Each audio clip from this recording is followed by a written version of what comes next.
Bom dia, irmãos. Vamos iniciar nossa leitura do livro de Gálatas. Carta do apóstolo Paulo aos Gálatas. Capítulo de número 1, ele se identifica, Paulo, o apóstolo, né? Então fica claro que é ele quem está escrevendo aqui. Verso 6: Admira-me que estejais passando tão depressa daquele que vos chamou na graça de Cristo para outro evangelho. Esse é o tema, a tônica, né, dessa carta do apóstolo Paulo aos Gálatas. Eles haviam recebido o evangelho através dele, do apóstolo Paulo. Foi ele quem pregou ali inicialmente, estabeleceu ali um trabalho, uma igreja, e depois ele segue viagem pregando em outros cantos, né, seguindo seu caminho missionário, mas sempre também correspondendo, fortalecendo os trabalhos anteriormente. De tempo em tempo ele ia passando em cada um desses lugares. Ele então pregava, abria trabalho, preparava liderança e supervisionava, né? É um trabalho completo deste grande servo de Deus que se dedicou tanto. Mas o que estava acontecendo? Depois que ele saiu de lá, apareceu outros líderes e começou a ensinar um pouco diferente do que ele estava ensinando. E então agora eles começam a desviar daquele ensino que Paulo havia ministrado, e é por isso que ele está escrevendo essa carta para orientá-los a respeito disso. Ele falando assim que está admirado deles estarem buscando um outro evangelho. Verso 8: Mas ainda que nós, ou mesmo um anjo vindo do céu, vos pregue outro evangelho, que vá além do que nós pregamos, que seja anátema. Anátema é maldito, né? Que seja maldito qualquer outro ensino que não for o verdadeiro. Verso 12: Porque eu não recebi nem aprendi de algum homem, mas mediante revelação de Jesus. Capítulo 2: 14 anos depois, eu subi outra vez a Jerusalém com Barnabé, levando também a Tito. Subi em obediência a uma revelação e lhes expus o evangelho. Contudo, nem mesmo Tito, que estava comigo, sendo grego, foi constrangido a circuncidar-se, e isso por causa dos falsos irmãos que se entremeteram com o fim de espreitar a nossa liberdade que temos em Cristo Jesus e reduzir-nos à escravidão. Verso 7, né, ele fala: O evangelho da incircuncisão me fora confiado, como a Pedro o da circuncisão. Então, o tema principal aqui é com respeito a essa questão da circuncisão, porque o Pedro havia dito a eles que era necessário que eles se circuncidassem. E Paulo havia ensinado que não, a circuncisão era uma prática judaica, uma prática do Antigo Testamento, mas que a partir de Jesus Cristo não era mais necessário a questão da circuncisão. Então, este é o debate aqui. Tem que circuncidar ou não tem que circuncidar?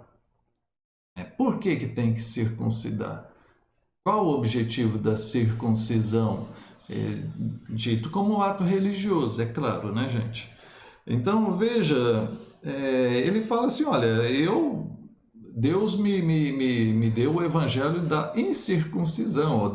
Ele me ensinou, eu aprendi com Jesus a revelação, né, ele fala aqui, que isso não é necessário. E aí ele vai explicar posteriormente o que é a fé em Cristo, o que é necessário, né? Verso 11: Quando, porém, Cefas, que é Pedro, né? Pedro é Cefas, veio a Antioquia, eu resisti-lhe face a face, porque se tornara repreensível. Veja que há essa discórdia aqui entre Paulo e Pedro, e essa discórdia vai se prolongar ao ponto de ir parar no presbitério lá em Jerusalém, né? Essa questão é, tem que circuncidar ou não tem que circuncidar? Então, ele diz que encontrou com Pedro, né, Cefas, lá em Antioquia e face a face falou com ele a respeito disso, dessa questão que ele está exigindo que tem que circuncidar.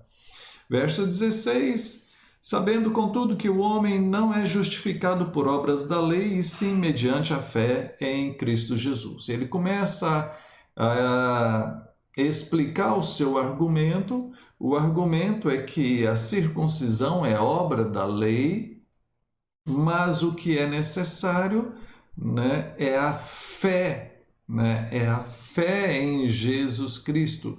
O que traz a justificação, ou seja, a salvação, não é uma circuncisão, não é uma obra na carne, mas é a fé em Jesus Cristo.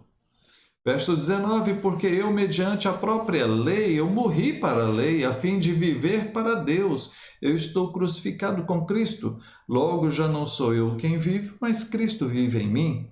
E esse viver que agora tenho na carne, vivo pela fé no Filho de Deus que me amou e a si mesmo se entregou por mim. Eu amo esses versículos aqui.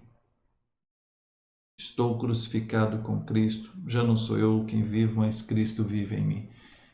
É um dos meus versículos favoritos. E creio que todos nós cristãos precisamos ter bem isso claro, né? Mas no argumento do apóstolo Paulo, ele está justificando aqui o porquê que não é necessário a circuncisão. É porque Cristo vive nele. É isso que é o viver pela fé, né? Verso 21, eu não anulo a graça de Deus, pois se a justiça é mediante a lei, segue-se que Cristo morreu em vão. Bom, se é necessário, então, uma circuncisão, se é necessário guardar algum aspecto da lei, né, a circuncisão, a festa tal, o ritual de purificação, alguma coisa do Antigo Testamento, então, para que Cristo morreu?